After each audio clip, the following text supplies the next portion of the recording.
Welcome दोस्तों। आज के वीडियो के अंदर बताने वाला हूं कि पति को ये 100% बात कब कहनी होगी कि मैं पत्नी को रखना चाहता हूं।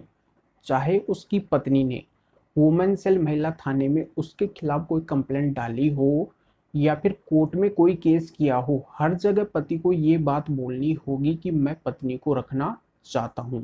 अगर पति ये बात नहीं बोलता है तो वो बुरी तरह से फंस जाएगा, उसको बचाने वाला कोई नहीं आने वाला है। तो ये बात पति को कब बोलनी होगी कि मैं पत्नी को रखना चाहता हूँ। आज के वीडियो में यही क्लियर करने वाला हूँ। हर एक पति के लिए ये वीडियो बहुत इंपॉर्टेंट है, बिल्कुल अंत तक देखना है, पूरी जानकारी यहाँ पे समझ में आ जाएगी। उससे पहले बता दूं, इस चैनल को सब्सक्राइब नहीं किए हैं तो सब्सक्राइब भी कीजिए, बेल आइकन दबाइए, वीडियो को लाइक करके शेयर जरूर कर दीजिए। तो चलिए शुरू करते हैं।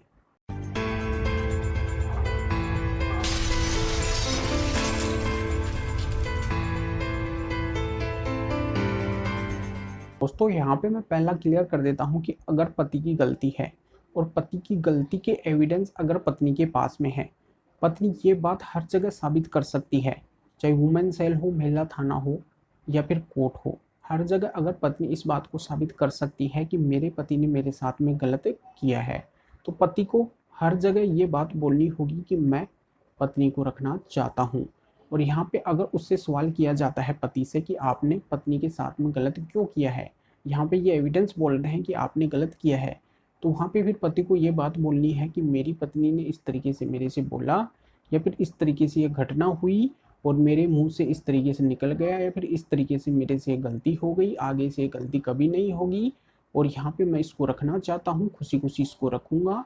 तो इस तरीके से अगर पति वो बात बोलता है, रखने की बात बोलता है, तो पति के ऊपर जो भी कंप्लेंट अगर पत्नी ने फाइल करवाई है, चाहे वुमेन सेल हो फिर महिला थाना हो, उनका कोई ज़्यादा साइड इफेक्ट पति के ऊपर नहीं पड़ेगा। या फिर कोर्ट के अंदर पत्नी ने अगर कोई केस किया है पति के अगेंस्ट, चाहे 498A का हो या फिर DV का हो, इन सभी केसेज के अंदर भी पति को फ़ायदा मिलेगा, ज़्यादा कोई साइड इफेक्ट पति को नहीं भुगतना पड़ेगा। तो यहाँ पे अगर इस तरीके की बातें अगर पति बोलता है कि मैं पत्नी को रखना चाहता हूँ, तो हर जगह पति को ये बात बोलनी ही होगी। एक तो पति देखो गलत कर रहा है, क्योंकि उसकी गलती के एविडेंस किसके पास में है, पत्नी के पास में है। पत्नी इस बात को साबित भी कर रही है, भी साबित कर सकती है। तो यहाँ पे पति बच नहीं सकता है, पति इस बात को नकार नहीं सकता है, यहाँ पे झूठ नहीं बोल सकता है। और यहाँ पे पति इस बात को भी नहीं बोल सकता है कि मैं पत्नी को नहीं रखना चाहता हूँ।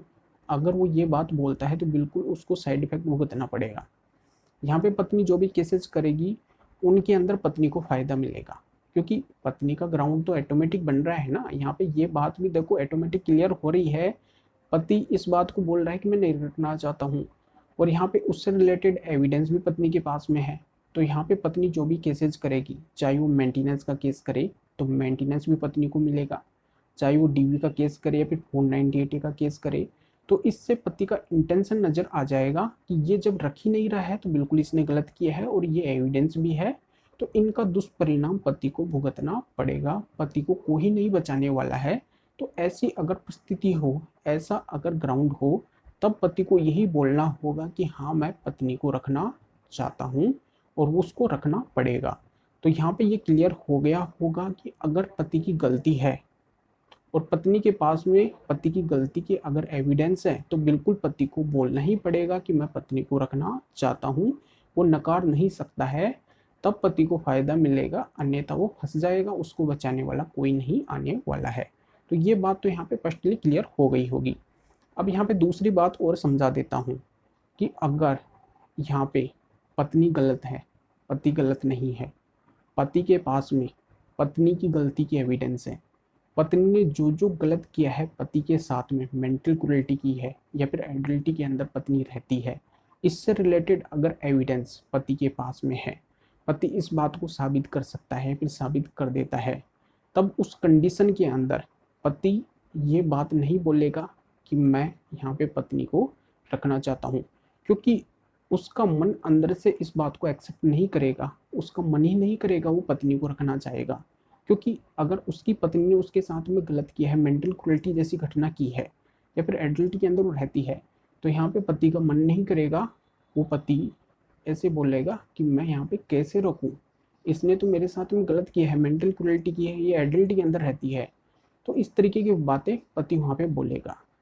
यहाँ पे पति इस तरीके से भी बोल सकता है कि यहाँ पे अगर ये अपनी गलती के अंदर सुधार करती है, आगे से अगर ये ऐसा नहीं करती है, मेंटल क्रुएल्टी जैसी घटना नहीं करती है, या फिर एडल्टी के अंदर नहीं रहती है, यानी कि इस बात को अगर पति वहाँ पे बोलता है और इन बातों को अगर पत्नी स्वीकार कर लेती है कि बिल्कुल मैं ऐसा नहीं करूँगी, बिल्कुल भी नहीं करूँगी, आपके साथ में रहूँगी, तो वहाँ पे पति इन शर्तों के आधार पे अगर बोलता है कि हाँ, अगर ये शर्तें अगर पत्नी एक्सेप्ट कर लेती है तो मैं पत्नी को रख लूँगा।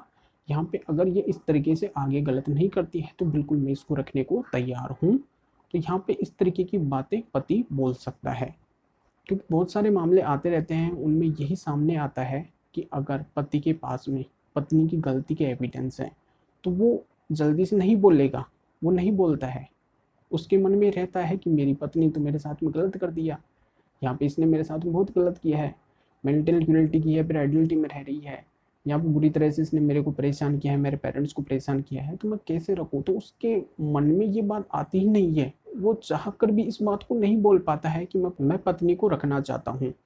तो इस कंडीशन के अंदर पति फिर वो शर्तें रखेगा, शर्तें सामने लेके आएगा कि आगे से अगर ये ऐसा नहीं करती है तो बिल्कुल मैं इसको रखने को तैयार हूँ, इस तरीके से मैं रख लूँगा। तो ये दूसरी कंडीशन आती है। तो ये स्पष्ट हो गया होगा। एक तो मैंने वहाँ पे क्लियर कर दिया है कि अगर पति की गलती है, पत्नी के पास में एविडेंस है, तब पति को यही बोलना होगा कि मैं रखना चाहता हूँ। दूसरा ये क्लियर हो गया होगा कि अगर यहाँ पे पत्नी की गलती है और पति के पास में एविडेंस है पत्नी की गलती के, तो इसमें उसको कुछ शर्तें वहाँ पे रखनी होगी। शर्तों के आधार पे उसको लेके आ सकता है। अगर पति का मन नहीं करता है पत्नी को रखने का, तो अपनी शर्तें रख सकता है कि फ्यूचर में ऐसा ना करे और मैं इसको रखने को तैयार हूँ।